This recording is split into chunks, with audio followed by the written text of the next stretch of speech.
Then I didn't know that I wasn't getting initiated, so I was there. In fact, anybody was there. But Govindadasi, who was Prabhupada's one of his personal servants, she wasn't there because she knew she wasn't going to get initiated, and she felt bad. So she came in late in the second part of the ceremony during the fire sacrifice. And when she came in, the fire sacrifice was sort of near the door, the front door. So when she came in, Prabhupada looked up and said, "Oh, I was just thinking, where is the girl?" And Krishna has sent. Then the landlady not came in, but stormed in, because she was a drunkard. She was the wife of the landlord. And she stormed in the room and she said, "God damn this house." So Prabhupada looked up very innocent, and then she slammed the door closed and left. You know, she saw all the smoke and the fire. So Prabhupada very innocently said, "What did she say? This is the house of God?"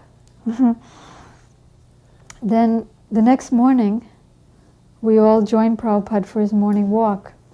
And he said to the devotees who had received their initiation, "Now don't be a Brahmin in name only."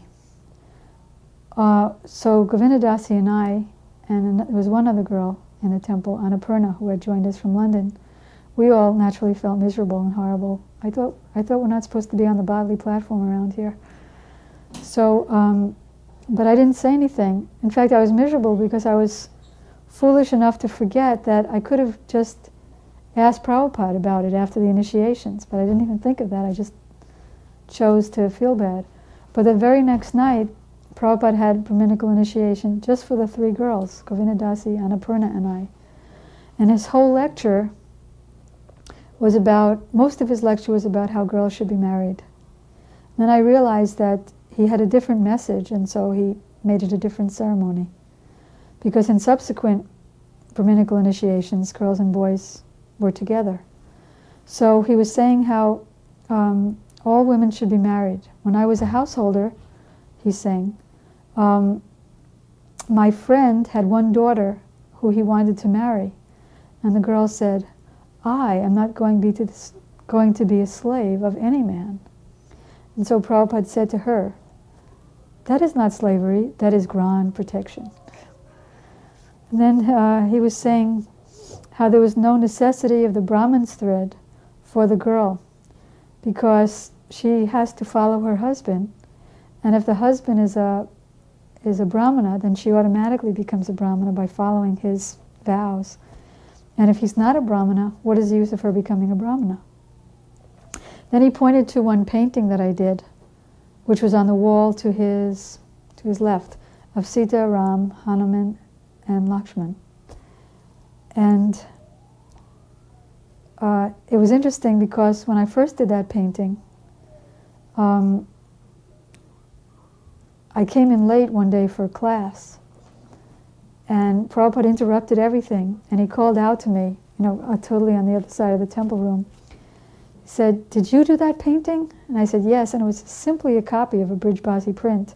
The only difference between mine and the print was that I made him green instead of blue like they had him, because I know Prabhupada said he was green. So I said, "Yes, that's my painting." So he made his big announcement, "You are already in Vaikuntha." So anyway, so again he motioned to that picture, and he said, just like Ram has a sacred thread, but Sita doesn't. But still, we say Sita Ram. She is the energy. She's first, Sita Ram. And we know so much about Krishna, but we hardly know anything about Radharani. But still we say Radha Krishna. So he was trying to tell us that you're not going to get a thread, but it doesn't matter. And then he said, "Don't become implicated, just remain pure, get yourselves married." That was the main thrust of the lecture.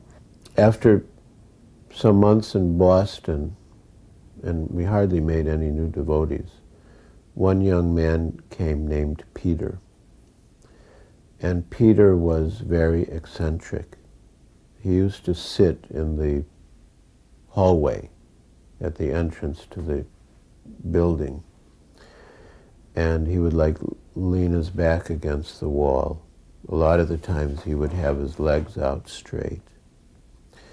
he would read. Sometimes he would just lie down in the hallway and sleep.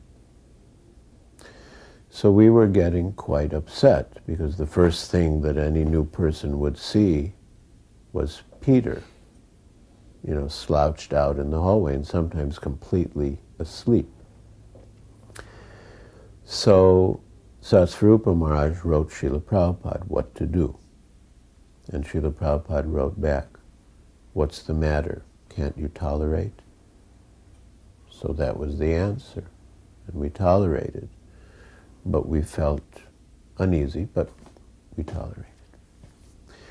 After some days,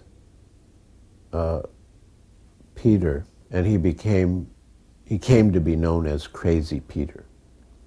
After some days, Crazy Peter left Boston and went to New Vrindavan.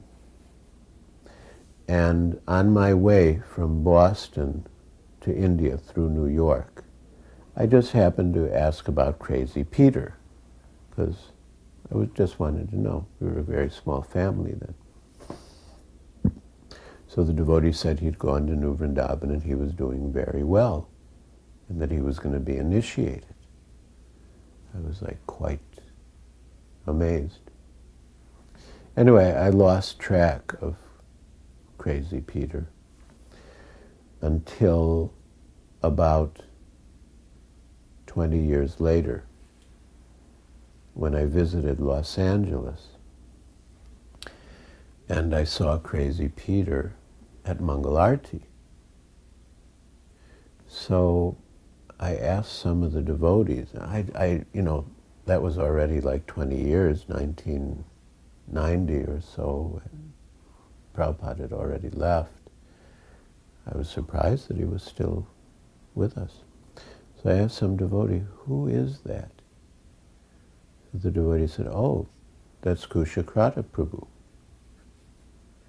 I said, "Kushakrata?" And he was famous because he was translating scriptures from Sanskrit into English and Bengali into English. And I thought, my God, you know, how merciful Srila Prabhupada is. That by his mercy and compassion, Crazy Peter, who we didn't see any potential in much, you know, had come to the stage where he was translating Vaishnava literature into English. So one quality of Srila Prabhupada was that he just intensely desired that everyone should be engaged in Krishna service and act in Krishna consciousness.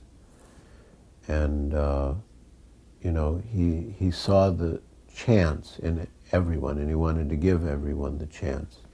And he was really ready to extend himself to any extent.